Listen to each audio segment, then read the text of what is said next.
Welcome to the Personal Pension Radio podcast, where it's all about helping you complete your financial journey to retirement, discover time-tested strategies, and get unconventional insights into wealth building and retirement that actually work.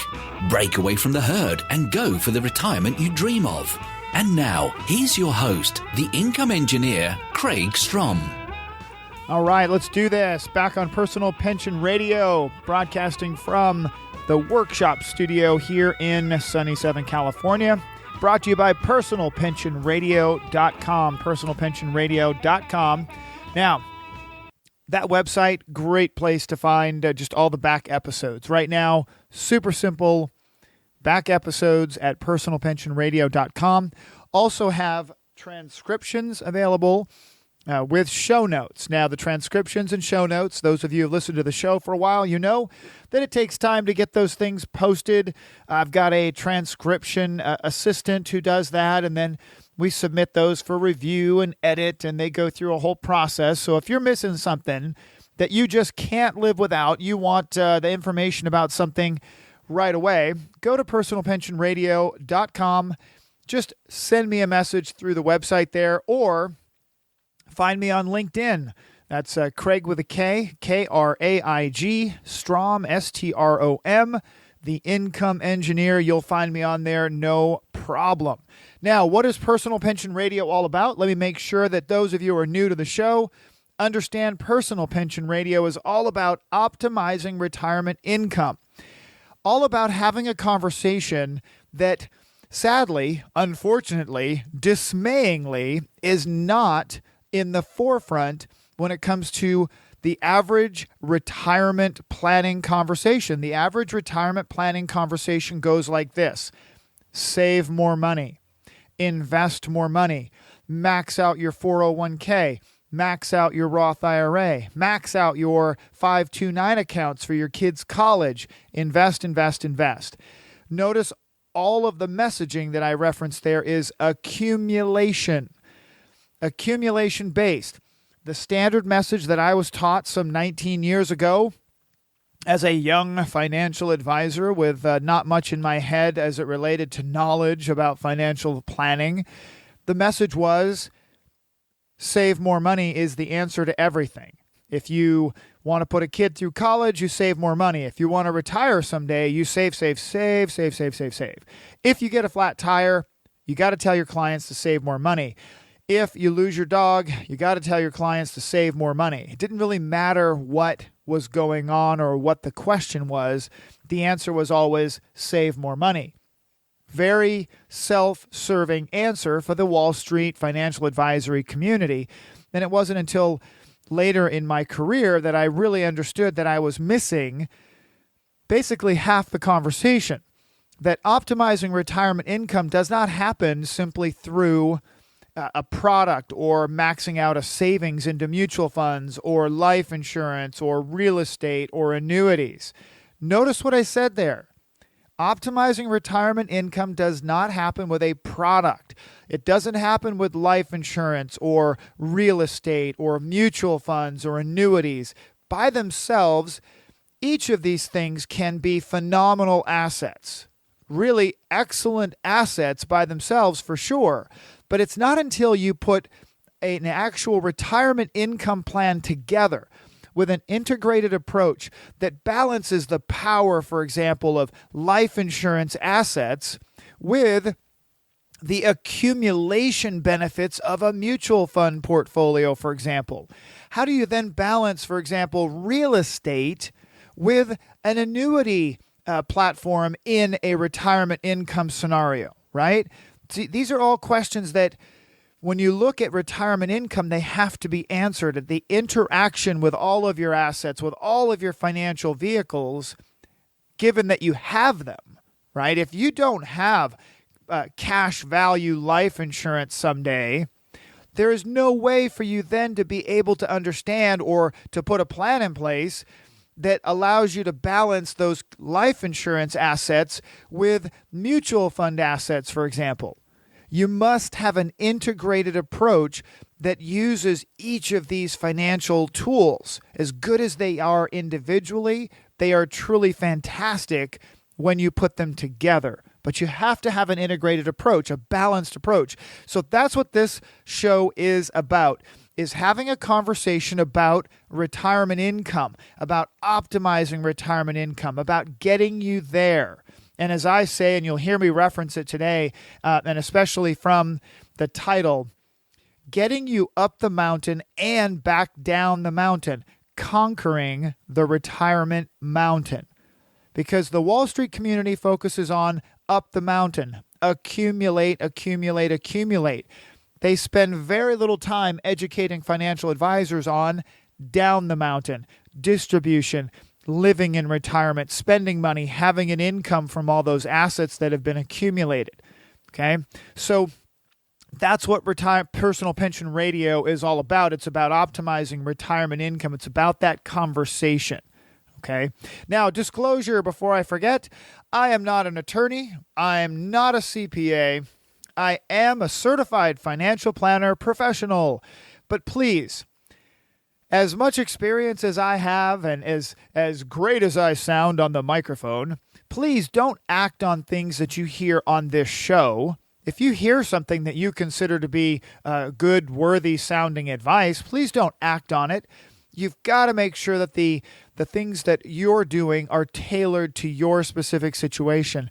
And especially, please do not act on things that you hear from financial entertainers or radio or podcast entertainers. And what I mean by entertainers, these are folks who do not have any licenses or regulatory oversight to practice as an actual financial advisor or certified financial planner professional. They're not licensed. There's basically just entertainers throwing information out there about finances with no regulatory oversight whatsoever. Now, I am not the biggest fan of all of the regulatory oversight that we financial advisors have to live under. It's just gotten very oppressive and it's become very, very difficult for financial advisors today to be out there helping you make good financial decisions, to be out there speaking about these things because there's so much regulatory pressure. Now,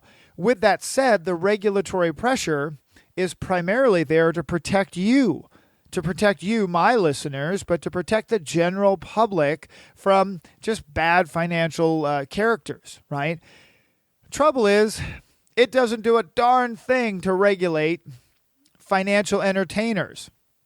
So if certain financial entertainers who have great big microphones, meaning they have huge audiences and huge listening communities, and these financial entertainers operate solely under the First Amendment, freedom of speech, I'm all for freedom of speech. Unfortunately, they operate that way, giving out financial advice. And they dole out financial advice, which in many cases, maybe 95% of the time is just good, basic, vanilla financial advice. But every now and then, I listen to financial entertainers throw out just horrible advice, absolutely horrible advice that I would probably lose my licenses if I actually gave that kind of advice in the way that they do. And yet, they throw it out there now and then, and it's just nobody ever calls them on it. So that's a little longer than my normal short disclosure. But what I'm trying to say is, please take motivation and inspiration to take action from this show, this podcast, and others. But please don't act on it until you meet with a qualified financial advisor. And I would encourage you to meet with a certified financial planning professional. Someone who has taken the extra mile where he or she has put themselves through a rigorous testing process and certification process and continuing education process. Someone who just has done that really earns a lot of respect personally from me because I've done it. I know how hard it is, to become a certified financial planner. Now, first segment, the first step in this show is called Watch Your Step. It's a segment that I titled early on in the show, way back when, because gosh, what am I doing? Episode 94. So this segment's called Watch Your Step. I really just wanted to do my part, just out there sharpening my saw as a financial planner, but also just to make sure that I was just reading what's out there in the news, and maybe I could bring a service to my listener to give them some insight into how I look at the news and how I look at all of these articles related to retirement planning and retirement income, and give my perspective on it in hopes that you might be able to take that into your personal life and put perspective to the things as it relates to you. So one of the things I wanted to start with in this segment, this is an item that it's a personal item, but it's really about helping you, the listener, and the audience out there, and telling this story. Okay, so what I want to do is I want to talk about this idea of conquering the retirement mountain. Because before I go into the articles and the things that I had actually found today, I wanted to give you this story to think about. So if you were going to climb a mountain, so this is going to be my little story, conquering the retirement mountain. So think about this. If you were going to climb a mountain, so let's say you arrive at base camp, and you head over to Mountain Guide Row. You know, it's where all the mountain guides hang out. They've got all their shops and their booths and various advertisements out, and that's where you go to pick out a mountain guide. Now, you interview multiple candidates who say they can get you to the top of the mountain. They are experts at getting you to the top of the mountain. They have all the gear, the finest technology, all of the stuff you need to get you to the top of the mountain. And they look good. They're all shiny and they look fantastic. Now, you are about to hire one of these summit experts when you notice a guide across the way that you had not noticed in the sea of other guides. You notice that his sign says S&D Guide Service. S&D Guide Service, with a big tagline that says, "We get you home." That interests you enough to pull you across the way to say, hey, what do you mean we get you home? And when you speak with the guide over there at S&D Guide Service, their basic pitch is, we've got all the tools and all the equipment and technique and everything to get you to the top of the mountain, but we also specialize in the descent. We specialize in the descent to make sure that we get you back down the mountain safely, because the trip up the mountain, the ascent, is very different than the trip down the mountain. And we here at S&D Guide Service, we specialize in both sides of the journey, bringing those together to get you home safely. Well, once you've heard that, which now you have to actually decide to pick a guide. Do you want the guide that is very, very confident they can get you to the top of the mountain, but has never really spoken of getting you back down the mountain? Or do you want to work with a guide that gets both sides of the journey, that is an expert at both sides of the journey, the ascent and the descent? Well, I hope the decision is easy. And as you go through decisions in your retirement planning and your financial life, I hope you think about that.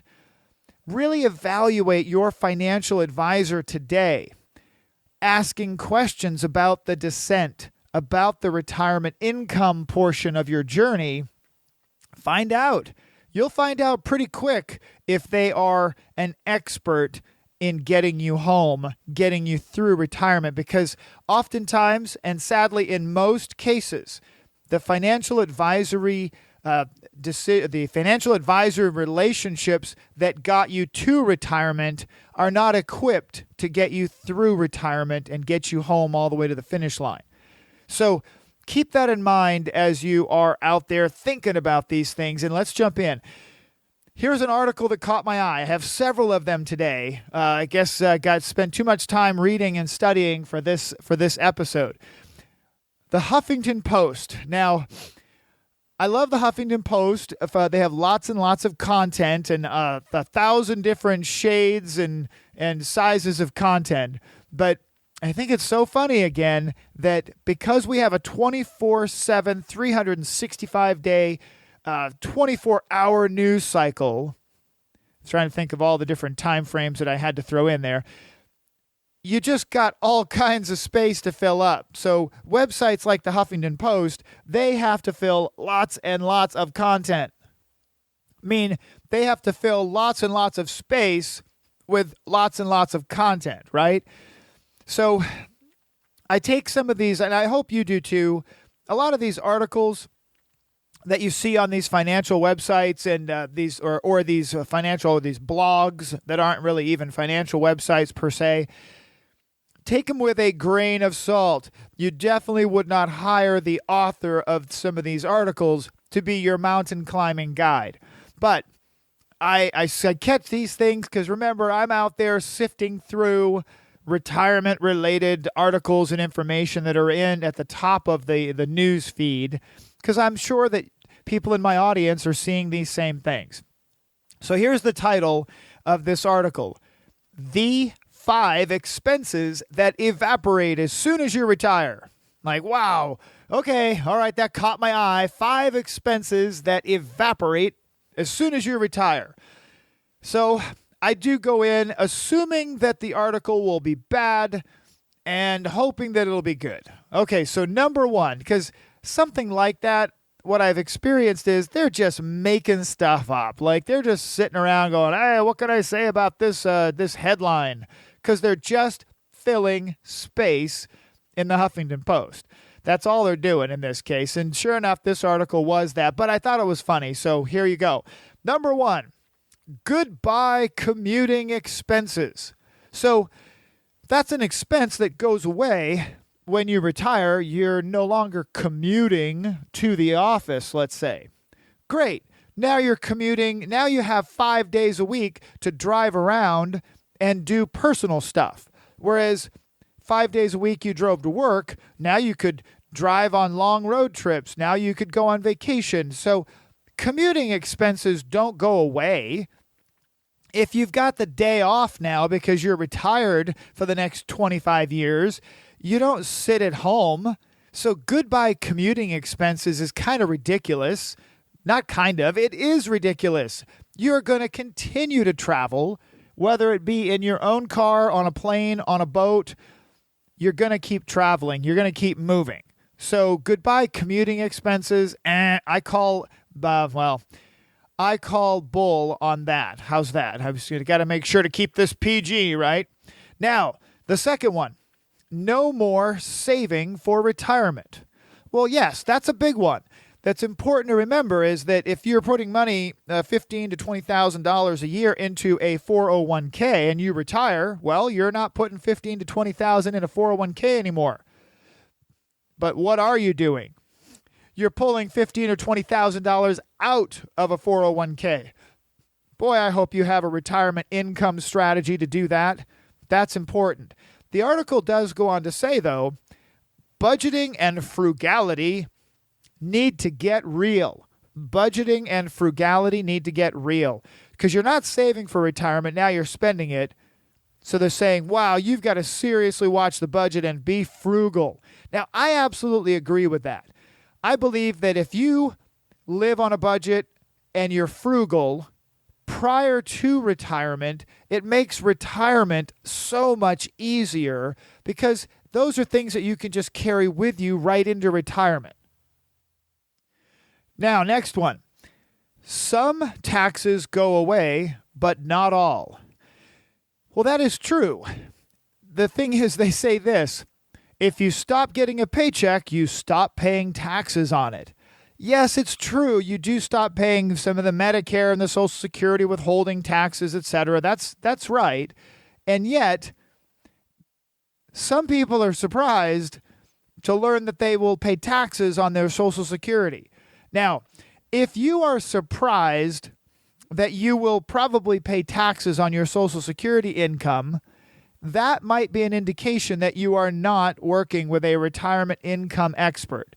If you're working with a retirement income planning expert, they're going to already have been talking about taxes on your Social Security, taxes on your 401k, taxes, taxes, taxes. So you might stop getting a paycheck, but here's the offset to that. So it says some taxes will go away, but not all. Here's what I've found is the reality for many people. The taxes from payroll go away, but if you get into retirement, let's say you're well planned and your mortgage is paid off, well, now you don't have a mortgage interest deduction. Your children, let's say they're out of the house, they're out of college. You don't have kids to deduct. You don't have any of those expenses to deduct. If you were self-employed and you're retired, you don't have business expenses to deduct. So what I found a lot of people have experienced is that taxes have actually stayed the same or gone up because they don't have any offsets. They don't have retirement account contributions to offset their income currently. Right? So when some taxes go away, but not all, what it really should say is some taxes go away, but other taxes fill in the gaps, right? So don't assume that taxes will be lower in the future. Now, again, these kind of articles, remember, when you're reading them, take them with the right perspective because it's a 24/7 news cycle. They're just filling space. Sure enough, the fourth item on this list of 5 expenses that go away as soon as you retire, work clothes. Really? Work clothes? That's what you're going to put in as an expense that goes away? I mean, I understand that I do have a work-related wardrobe for sure, no doubt. Work-related wardrobe is important. It's a tax-deductible expense for many people. And yet, it's not a consistent monthly expense that, you might spend $50, $60, $70 on dry cleaning maybe, but work clothes is not something that you're not replacing your work clothes on a monthly basis with hundreds and hundreds of dollars. It's a really insignificant small expense that does change, but those same clothes go with you into retirement. You can wear a lot of those same clothes. My goodness, you're not going to just throw them away and burn them, right? And then finally, on this list of 5, eating out versus eating in. Okay, eating out is assumed because you're working, you're going to eat out. You're out there, you're at work, you're going to eat out. But eating in because now you're retired, so you don't want to go anywhere. You don't have time to go anywhere, so you just stay in your house and you eat because you don't commute anymore, right? Come on. Exactly. Same kind of thing, right? It's ridiculous that eating out versus eating in, when you are retired, isn't that in some ways technically a big long weekend? When do you eat out more often with family and husbands and wives? On the weekend. And if you're retired with one big long weekend, you have more time to eat out, to travel, and all of those things, right? Once again, eating out versus eating in, that's not a major expense. In some cases it could be, but it doesn't necessarily go away. It doesn't evaporate, as the article said. So now, take that again, grain of salt. When you're reading these things, I hope you'll put on a little bit of a little tilt to your hat or your glasses and go, okay, how would Kraig look at this thing, right? Okay, now, the next one I want to go through, this one is actually far more serious, legitimate, actual research and material here from JP Morgan Chase. Yes, the big bank. But they have a study that they recently conducted. It's a retirement study that had many different details in it. I'm not going to go into all of them. But this one had a very interesting facts that came out in their survey of millennials. Now, the millennials, of course, in that 18 to 34-ish kind of range. And there's an interesting piece here, and it was really about the age that millennials want to retire. Now, let me back up and make sure that you know that the study found that millennials started saving for retirement at age 23, and that 82% of millennials are comfortable talking about money. Now, I personally think that's great. That is outstanding. That millennials really need to be comfortable talking about money because they're in serious, serious trouble when it comes to the retirement situation nowadays. And that's what the study really highlighted for me. That's what this article really highlighted was that millennials, although they are very comfortable talking about money and they started saving for retirement at 23 on average, the age that millennials want to retire, now that's a serious issue, okay? That they hope to retire at age 60, a decade sooner than baby boomers, right? Now, they do have a head start, right? So the bad news is, and this is where the actual study and the article here, this is actually, I think, from Forbes, reporting on the JP Morgan Chase article. I'll have a link in the show notes. Now, hey, before I forget, if you're hearing a little extra sound effects on the podcast today, that's because we have a very rare, very odd kind of thing happening here in Southern California. We have a massive thunderstorm happening, and as good as the soundproofing is in my studio workshop, the whole place is shaking with thunder today. So if you're hearing any kind of additional sound effects in the background, that is Mother Nature giving us a little rain here in Southern California, which we haven't had in many months. So onward. Millennials saving early, great, but they've got this idea that they want to retire at age 60. So a decade sooner than the baby boomers had on their mind.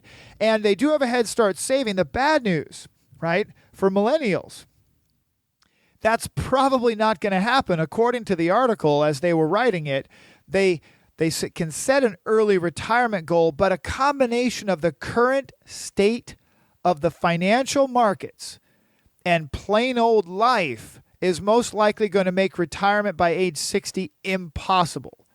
Now, I'm reading this, quoting it from the article. I don't necessarily believe it.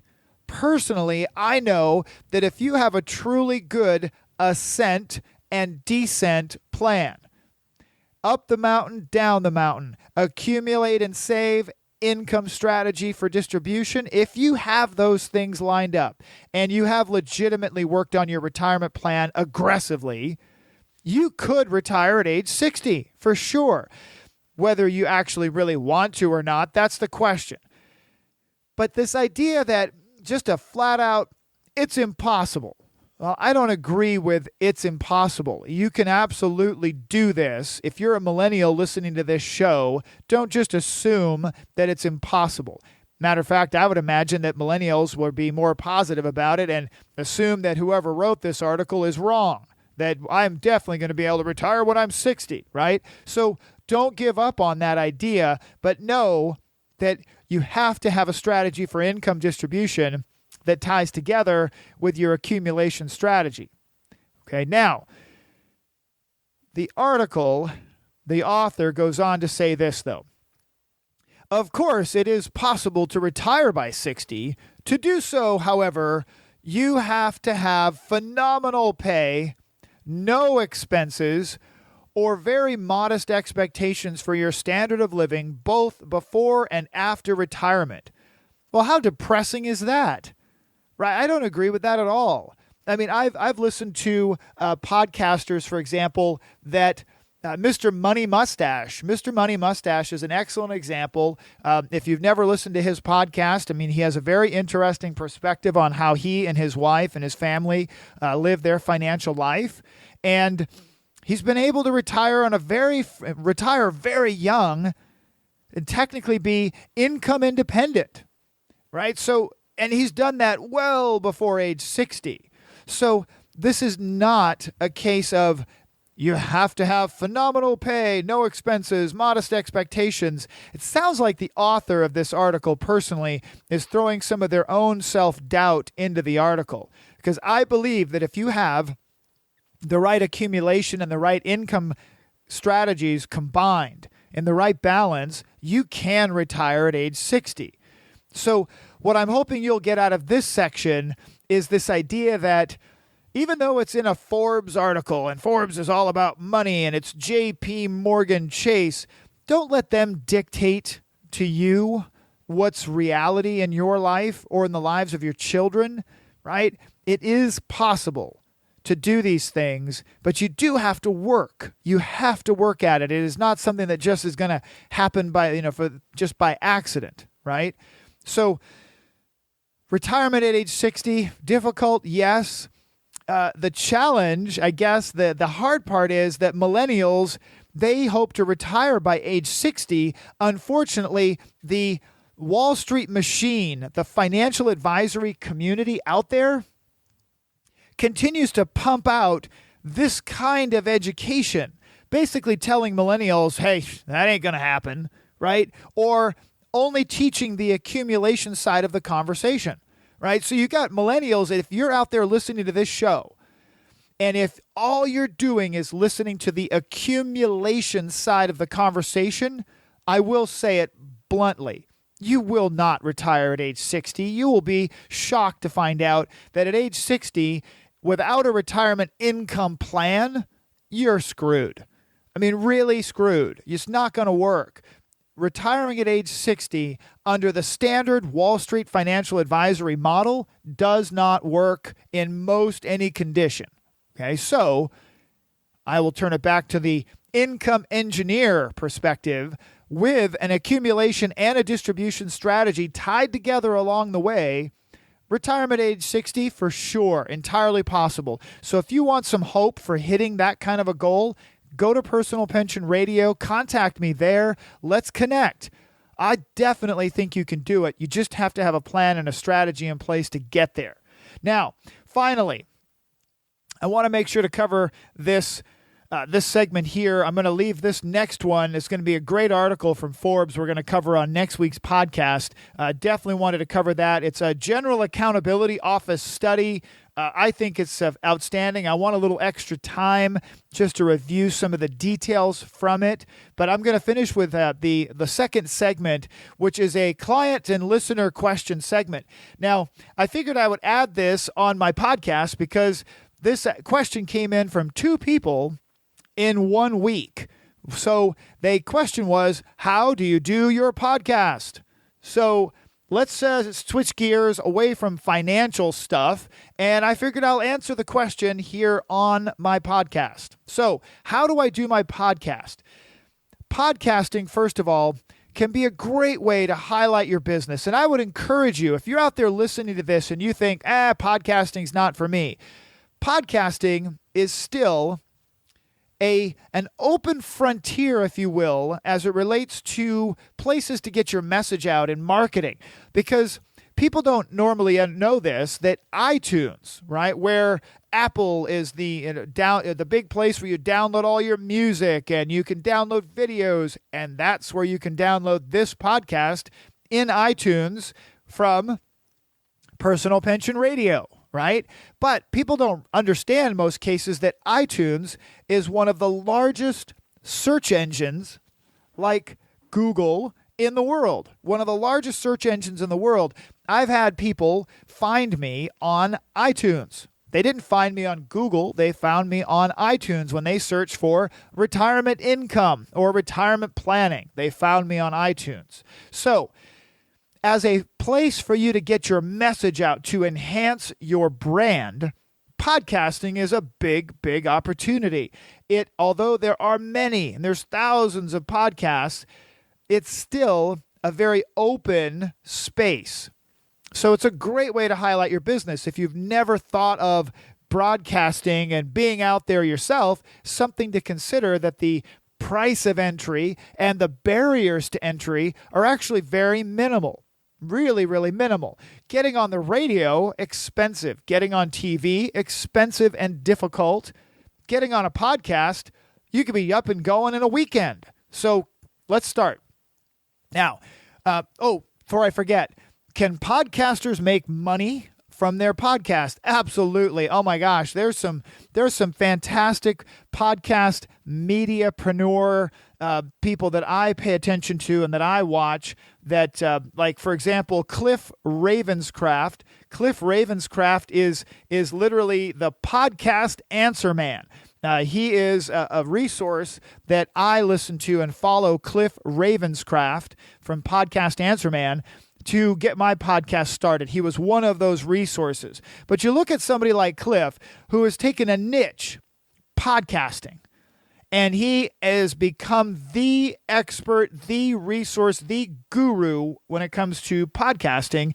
And has he made money with it? Yep. He does. He works full time on Podcast Answer Man. That's what he does. Supports his family and is able to work his business the way he wants to on his own terms. So can you make money podcasting? Absolutely, for sure. I mean, heck, I'm broadcasting here from my mansion in the south of France. And no, really, I'm just kidding. So let me move on. First thing you got to pay attention to is the equipment. Now, when you search for how to do a podcast on Google or wherever you go, YouTube is a great place to search as well. You'll find people like Pat Flynn and Cliff Ravenscraft and several other personalities who have how-to podcast videos and so forth. But the big one you've got to start with is the equipment. So, I got to tell you, I almost got into the podcast world spending a lot more money, and I didn't. And if you've listened to this show, you understand that my number one thing when I do anything financially is I try to remember to be efficient first. Efficient first is key. Control the cost, control the expenses, okay? So, my equipment, let me just tell you what's sitting in front of me and how I do what I do. I have an old third-generation iPad that is plugged in with an application called Boss Jock. Boss Jock costs $10. $10. Very inexpensive. It gives me a mixing board. It gives me sound effects. It gives me the intro music. It gives me all that stuff all in one place. I have a preamplifier. It's called a USB dual pre. Costs about $100 on Amazon, and that boosts up the signal before it goes into my iPad. Now, I do have probably the more expensive piece of tech that I have is a Zoom, Z-O-O-M, handy recorder. This is an H4n handy recorder. Now, it's basically just a fancy tape recorder, and it records backup audio of my podcast just in case something happens, my iPad falls or breaks or crashes or something goes glitchy. I've still got audio being recorded right into this handy recorder. Now, I can also take this handy recorder out into the field. If I wanted to do an interview on site somewhere, I could just record right into my handy recorder. So the handy recorder, about $250, $280 maybe, I forget. And again, another Amazon item. And you'll see these things referenced when you look at how to podcast videos and blog posts. Now, microphone. Microphone is one of the places that if you podcast or want to podcast, you can spend a lot of money on a microphone. That was a place that I really got hung up because the big podcast gurus and such are broadcasting in most cases on Heil, microphones that can cost $400 or $500 just for the microphone. So that just wasn't going to work for me because that just wasn't going to be a very efficient thing to do. And I wasn't planning to podcast full time, every day of the week kind of thing. So what I found, though, was a great review on microphones and audio quality. So I'm broadcasting on a Audio-Technica ATR 2100. So the Audio-Technica ATR 2100 is a directional microphone, and most people have told me that the audio from my podcast sounds great, sounds excellent, and this microphone costs maybe $60, maybe $60, right? So I didn't have to spend $400 or $500 on a mic. I do have a mic stand, so a big one of those swing arm boom things. It's a microphone arm that secures to my desk, and this thing was $20 on Amazon. Came with the connector for the mic and everything. It was $20 on Amazon.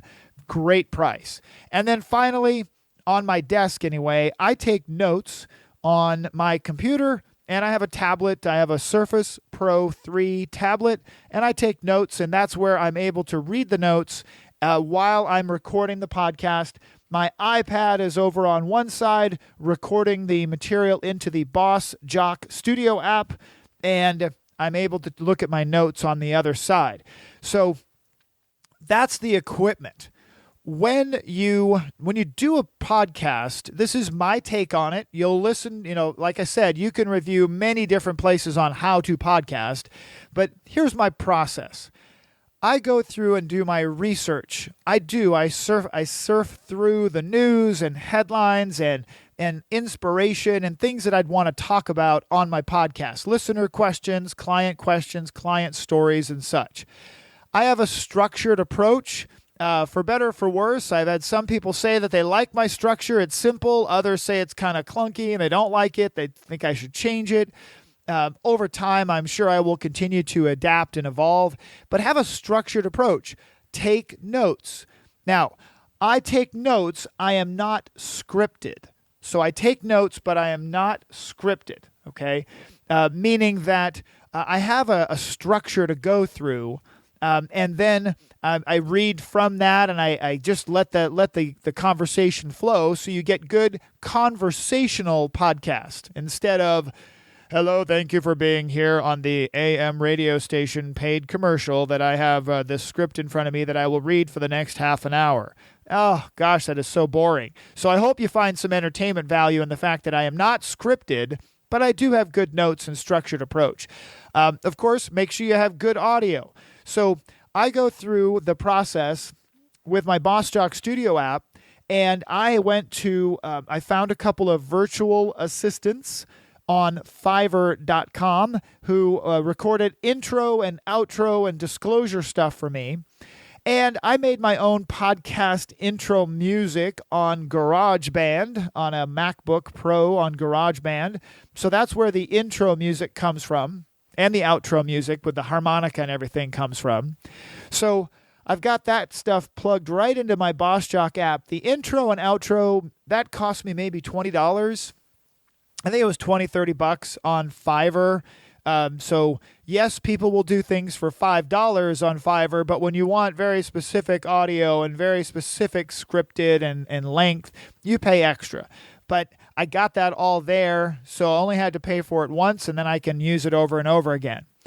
Now, when I'm done with this podcast, it will go to, it'll be exported to iTunes and then uploaded and through a whole different process, okay? So keep that in mind, right? Keep that in mind that there is more to it. I'm not going to go into the full-on details of how to do that because there's already some excellent resources out there on how to podcast. Like I said, Cliff Ravenscraft, Podcast Answer Man. You got Pat Flynn, who's done an excellent how-to podcast. You can go in and search on YouTube. YouTube's a good place to find excellent how-to podcast content. Just remember, this podcast is done in a very efficient way, less than $400 or $500 in total expense. Now, the iPad, if you don't already have one, you can actually use an iPhone. I believe you can use maybe even Android phones, but I can't remember. But you can use an iPhone to record the Boss Jock app as long as you have enough memory on your iPhone. So I had this iPad for a long time. I have had it for a long time. So gosh, an iPad 3, I don't know how much an iPad 3 would cost nowadays, but I imagine it's fairly cheap because it's an older piece of tech. So keep it efficient always, right? Keep it efficient. That's the way to go. Now, that's going to wrap it up for today. I hope this has been good. Again, good motivational content. Keep the questions coming. I definitely have some calls to action and some things that I'm working on right now for the audience to help me. So here's a taste. I want to know from you. I want to know, what is it that a certified financial planner could talk about in detail that you're just not hearing out there that you really want to know about? I want you to drive some of the content on the show. We already have listener questions and so forth, but I'm thinking I want to put the call out to you. Take action.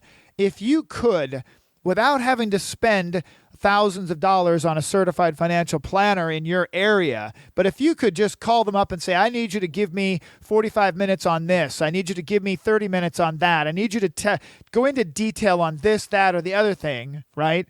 what would it be? Go to personalpensionradio.com, send me a note there, let me know what that would be. Let me know what that content would look like, and I'll do my best to see if I can include it in the show. Thanks again for listening. Remember, the future belongs to those who take action. Take action today on putting your own financial life in the right direction. Make sure that you can get up the mountain and back down the mountain. That's the key to conquering the retirement mountain. Talk to you again real soon. Thank you for listening to the Personal Pension Radio podcast. If you missed anything during the show, that's okay. We took the notes for you. Check the show notes for links, offers, and a full transcript. And don't forget to head over to personalpensionradio.com and download your free retirement income report. While you're there, we would appreciate some iTunes love. Please leave us a fantastic rating on iTunes by going to personalpensionradio.com/iTunes. Thanks again for listening. Now for the disclosure. Information presented is for educational purposes only and is not intended for solicitation, sale or purchase of any security or financial product. Be sure to first consult with a qualified financial advisor and your tax professional before implementing any strategy discussed here. The term personal pension refers to a marketing name designed to educate future retirees and retirees about the economic principles behind creating their own pension-like income. The term personal pension is not intended to be confused with a defined benefit pension plan offered by an employer or by a government entity.